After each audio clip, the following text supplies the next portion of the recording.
대부분 데이터 분석 인턴 공고를 보고 관심이 생겨서 알아보던 중 단톡방에서 어떤 분이 나누신 이야기를 인상 깊게 읽게 됐습니다.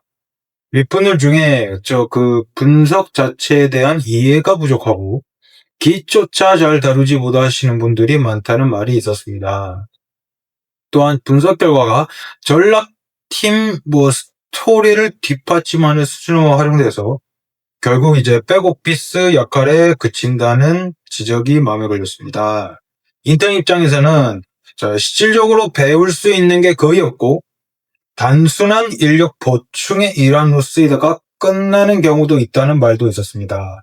그럼에도 불구하고 현실적으로 선택지가 맞지 않은 상황에서 어쨌든 가서 경험을 쌓는 것도 의미가 있다는 분들의 의견에 있어서 더 혼란스러운 마음입니다. 데이터 분석 인턴십이 정말로 배우고 성장하기 어려운 구조인지 컨설팅 부분 말씀하신 것 같네요. 컨을 말씀하신 거 같죠? 본인의 역량에 따라 다르게 활용할 수 있는 부분이 있는지 실무적인 입장에서 조언을 구하고 싶습니다. 또 장기적으로 데이터 분석 커리어로 커리어를 쌓고자 하는 사람에게 컨설팅 인턴이 어떤 영향을 미친지도 여쭤보고 싶습니다. 이거에 대해서 약간 좀 고민이 좀 많은 시기긴 하겠죠. 이거 내용만 좀 들어보더라도. 근데 이 단톡방에서 이게 무슨 얘기를 했는지는 저도 잘 모르겠습니다. 어디에서 이런 얘기가 좀 있는지는 약간 좀 잘 모르겠는데, 이제 컨설팅 부분에서 이제 이런 인턴 공고를 봤는데, 이제 어떤 사람이 이제 이렇게 얘기를 했다는 거죠.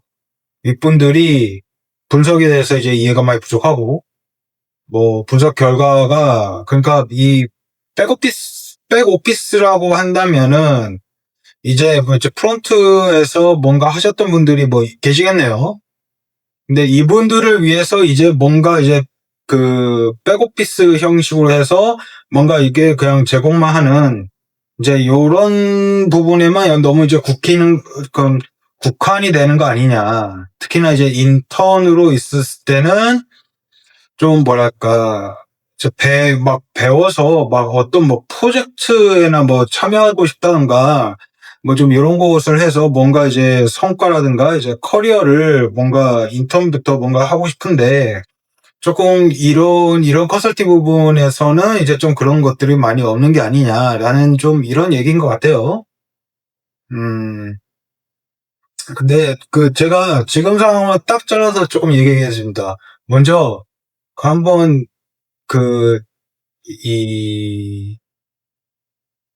약간 좀 약간 좀 말씀드리고 싶냐면은 이게 합격을 할지 안 할지는 약간 좀 모르겠지만 이것도 엄청 빡셀 것 같긴 해요. 제가 볼 때. 왜냐면은 제가 그냥 조금 말씀드릴게요. 만약에 이 컨설팅 부분에서 이 정도로 이제 인턴을 뭔가 합격해서 커리어 쌓을 수 있는 이 정도잖아요? 제가 볼 때는 이게 무슨 컨설팅 이건지 모르겠는데 인턴에서 이런 이제 컨설팅 좀 이런 것들도 제가 볼 때는 적어도 이제 빅네임 정도 되는 아마 이런 데일 것 같아요. 이 정도면 거의 웬만한 대기업도 아마 합격할 수 있는 이런 거일 것 같거든요. 그러니까 보통 스펙이 아니고서는 제가 볼 때는 이런 데도 아마 좀 들어가기는 힘들 것 같긴 한데 요새 들어서는. 그러니까 내용이 이것이 어떻게 되든 저떻게 되든 이걸 따라서 이런 거는 이제 회사마다 다 케바케니까 전 이런 것에 대해서는 좀 잘 모르겠고요. 물론 회사, 케바케로 이렇게 할 수도 있고 저렇게도 할 수도 있죠. 저는 이거에 대해서 약간 좀 그 회사에 대해서 잘 모르니까 이거에 대해서 저는 말할 건 좀 아닌 것 같고. 근데 이 컨설팅 하는 이런 거보다도 제가 볼 때는 이분 컨설팅에 들어갔었던 분들 스펙이 다들 장난 아니었거든요. 정말. 해외대에 나왔었던 분들도 있었던 것 같은데. 보통 해외대에 나오거나 MBA 따가지고 석사를 컴퓨터 사이언스 이쪽으로 나오셔서 이거 분석 체험 공부 이쪽으로 가셨던 분도 있거든요. 그래서 보통 웬만한 학벌 이런 것이 아니고서는 좀 이런 데도 들어가기 힘들어요. 이게 정확히 이런 내용만 들어와서 하는 건지 잘 모르지만 제 주변 상황으로만 얘기해봐서 그렇습니다.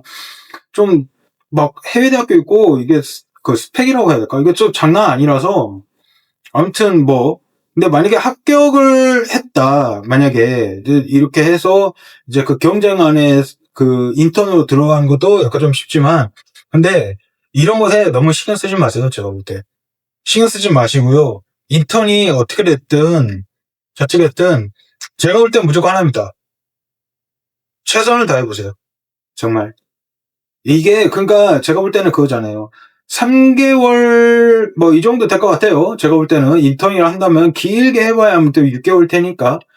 이 기간 동안 정말 한번 소중하게 싫든 좋든 진짜 최선을 다해보세요. 정말. 왜냐면 데이터 분석이라는 건 제가 볼 때는 좀 그래요. 상황에 따라서 항상 돈을 버는 거잖아요. 그러니까 자기가 싫어하는 것도 제가 볼 때 좀 할 줄 알아야 돼. 무조건 좋아하는 것만 할 수는 없어요. 그러니까 싫어하는 것도 할 줄 알아야 돼. 그렇게 해야지만, 그렇게 하고 이제 인내도 많이 쌓고 이런 것들 해야 이제 나중에서는 이제 그게 제가 볼 때는 성장에 좀 밑거름이 된다라고 좀 판단했기 때문에 그 아마 뭐 이런 걸로만 봐서라도 뭐 단점 뭐 이런 것들 전 잘 모르겠고요. 솔직히 이 뭐 더 훌륭한 분들이겠죠. 제가 볼 때는 뭐 이걸로만 생각한다고 생각하지 않아요.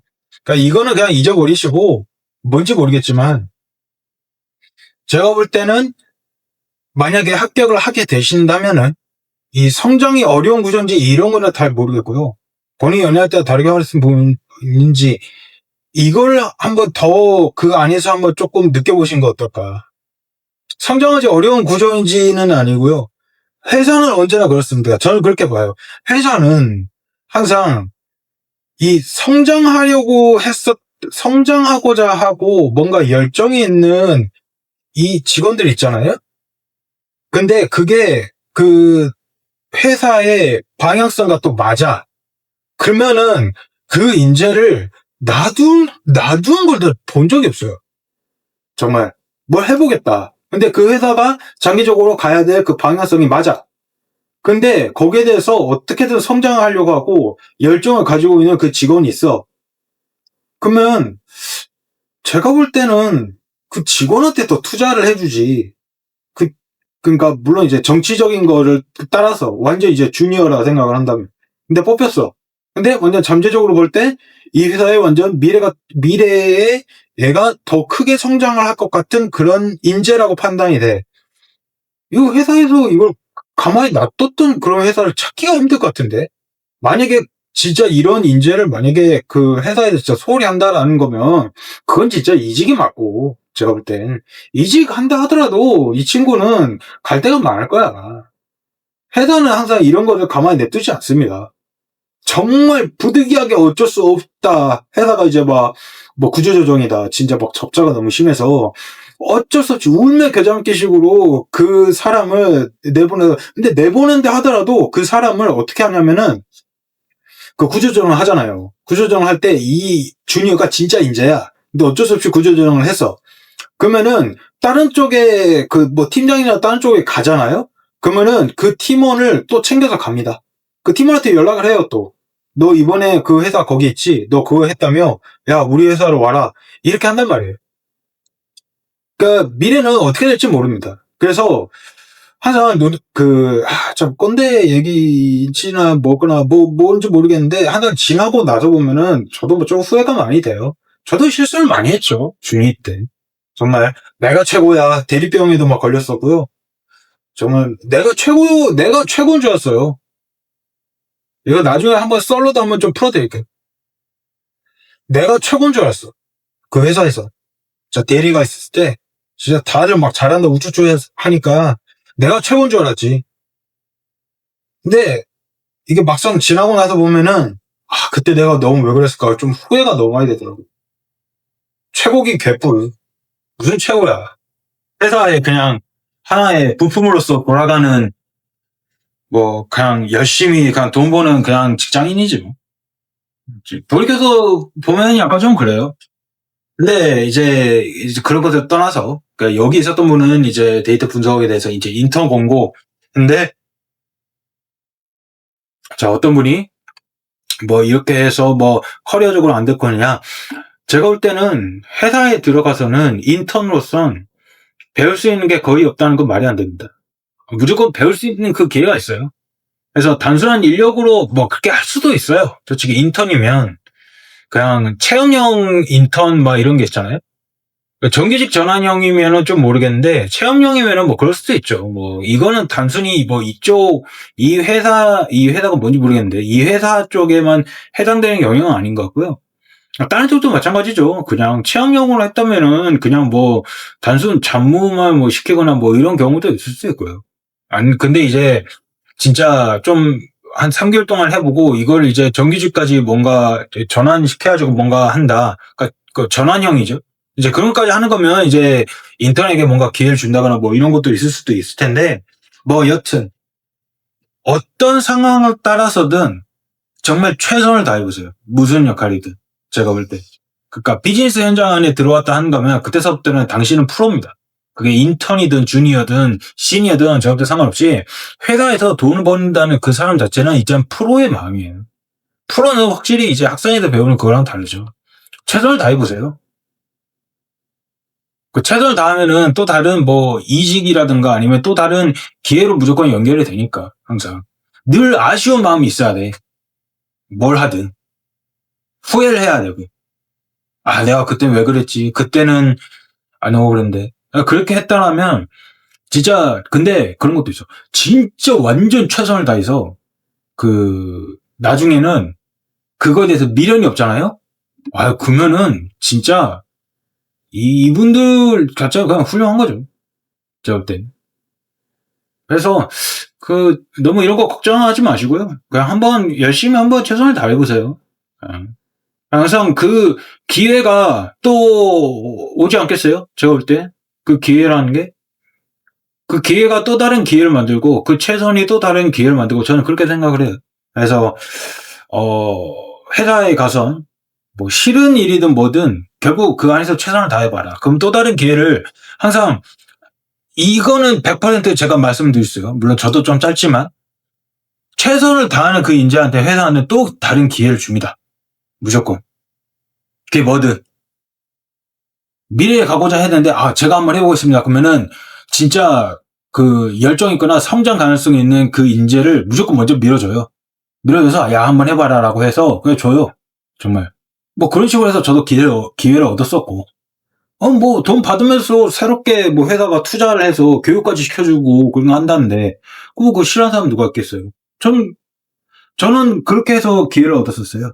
그러니까 돈을 받고 배우고자 하는 그걸 얻으려고 했었지 제 돈을 사비를 쓰면서 뭔가 한다거나 물론 시대가 많이 바뀌었잖아요. 너무 뭐 이런 거에서 생각을 하지 마시고요. 그러니까 항상 저는 그렇게 생각을 했던 것 같아요. 그래서 한번 인턴 기회도 결국 돈을 받고 하는 거잖아요. 제가 볼 때는 좋은 기회인 것 같아요. 그러니까 돈을 받고 거기 안에서 뭘 배워볼 것이냐. 그러니까 그런 것을 한번 조금 찾아보자는 거죠. 그런 거를 통해서 많이 배우고 최선을 다하고 뭐 이런 거 했다면은 항상 늘 남는 것이 있다 생각해요. 그래서 그런 쪽으로 얻으셔서 또 좋은 이제 커리어 너무 막 이런 거 다 신경 쓰지 마시고요. 저는 이런 거 잘 모르겠어요. 솔직히. 이런 거 뭐 험담이라든가 뭐 이런 것은 저는 뭐 그런 거 너무 신경을 쓰지 마시고 그냥 오로지 그냥 한번 최선을 다해봐라. 물론 합격도 하면 좋겠지만 뭐 배우고 나서 뭐 실망할 수 뭐하고 그런 것들 다 떠나서 최선을 다해보시면은 아마 나중에 좋은 기회가 올 것이다. 라는 것으로 마무리 짓고 오늘